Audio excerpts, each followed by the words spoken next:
দীপা নিজের হাতে সোনাকে কেক খাইয়ে দিতে লাগলে সোনা তার মায়ের উপরে রাগ বলে তার হাত থেকে কেকটা খায় আর সঙ্গে সঙ্গে মা বলে জড়িয়ে ধরে। বিস্তারিত জানতে ভিডিওটি সম্পূর্ণ দেখুন। সূর্য দীপার জন্য শাড়ি কিনেছে এটা দেখে সোনা কোনোভাবেই মানতে পারে না। বাড়িতে ফিরে ঘরের মধ্যে ঢুকে দরজাটা লাগিয়ে দিলে রূপা গিয়ে সোনার দরজায় বাড়ি দিতে থাকে, কিন্তু সোনা কোনোভাবেই দরজা খুলে না।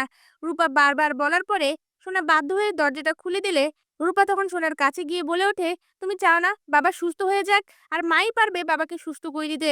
তুমি যত রাগ পুষে রেখেছো নিজের মনের মধ্যে সব রাগ ভুলে যাও আর মাকে আপন করে নাও। তখনই সোনা তার মায়ের সঙ্গে কাটানো ভালো মুহূর্তের কথাগুলো মনে করতে থাকে। কিছুক্ষণ পরেই সোনা বলে ওঠে, ঠিক বলেছো পাতানো মেয়ে, আমার রাগ দিয়ে আমি আমার বাবার ক্ষতি করতে পারবো না। মাকে আসতেই হবে, বাবাকে সুস্থ করতেই হবে।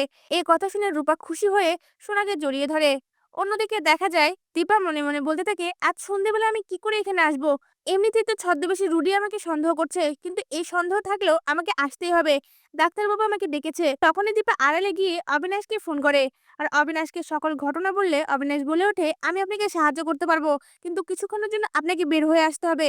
এরপর দেখা যায় দীপা বাড়ি থেকে বেরোতে যাবে, তখন এই ছদ্মবেশী রুডি ও কুন্তলা ছদ্মবেশী দীপাকে আটকায় আর বলে ওঠে, তুমি কোথায় যাচ্ছ? তখন উর্মিও বলে ওঠে, হ্যাঁ, এই সময় তুমি কোথায় যাচ্ছ? আজ অনেক কাজ, আজ বাড়ি থেকে বেরোনো যাবে না। ছদ্মবেশী দীপা তখন বলে ওঠে, মালকিন আমি কিছুক্ষণের মধ্যে চলে আসবো, তোকে না বলেছিলাম দিনে আমি একবার হলে বাইরে যাব। মালকিন তুই চিন্তা করিস না, আমি কিছুক্ষণের মধ্যে চলে এসে সকল অনুষ্ঠানের কাজ করব। এই বলে তাড়াহুড়ো করে দীপা বেরিয়ে যায়। এরপর দেখা যায় ছদ্মবেশী রুডি কুন্তলাকে বলে ওঠে, মাম বলেছিলাম না এটাই দীপা, এবার দেখবে এই দীপার মুখোশ আমি সবার সামনে কিভাবে খুলি। সন্ধ্যের সময় দীপা থাকলে তো দীপালি থাকতে পারবে না, তখনই হবে আসল খেলা। এই বলে হাসতে থাকে। অন্যদিকে অবিনাশ ছদ্মবেশী দীপাকে নিয়ে মহিলা পুলিশ অফিসারের কাছে যায় আর মহিলা পুলিশ অফিসার দীপালির ছদ্মবেশ নেয়। এরপর দেখা যায় দীপা সুন্দর করে সেজে বাসায় ঢোকার সময় বড় একটা ঘোমটা মাথায় দিয়ে ঢোকে। আর তখন সূর্য দীপাকে দেখা মাত্রই তার মুখটা দেখতে চাইলে দীপা তখন বলে ওঠে, না, আমি আপনাকে মুখটা দেখাতে পারবো না। সূর্যের বাবা তখন বুঝতে পারে কেন দীপা এই কথা বলছে।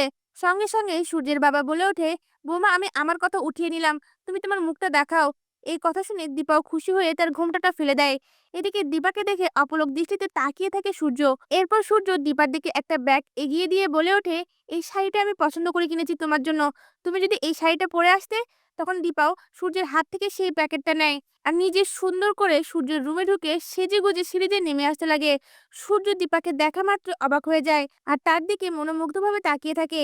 এদিকে সোনা তার মাকে দেখে অনেক রেগে গেল, মনে মনে অনেক খুশি হয় আর একা একাই বলতে থাকে, আমি জানতাম মা তুমি আসবে, তুমি বাবার কথা ফেলতে পারবে না, আর আমিও চাই তোমার কারণেই বাবা সুস্থ হয়ে উঠুক। এরপর কেক কাটার আয়োজন শুরু হয় আর তখনই ছদ্মবেশী রুডি বলে ওঠে, এই তো তোমাদের বাড়ির কাজের মেয়েটা কোথায়? কি যেন নাম ছিল দীপালি। কথাটা শুনে দীপা চমকে ওঠে।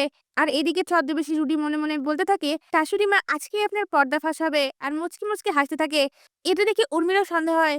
সঙ্গে সঙ্গে দীপালিকে ফোন করতে গেলে দীপালির ছদ্মবেশে মহিলা পুলিশ অফিসার সেনগুপ্ত বাড়িতে ঢুকে।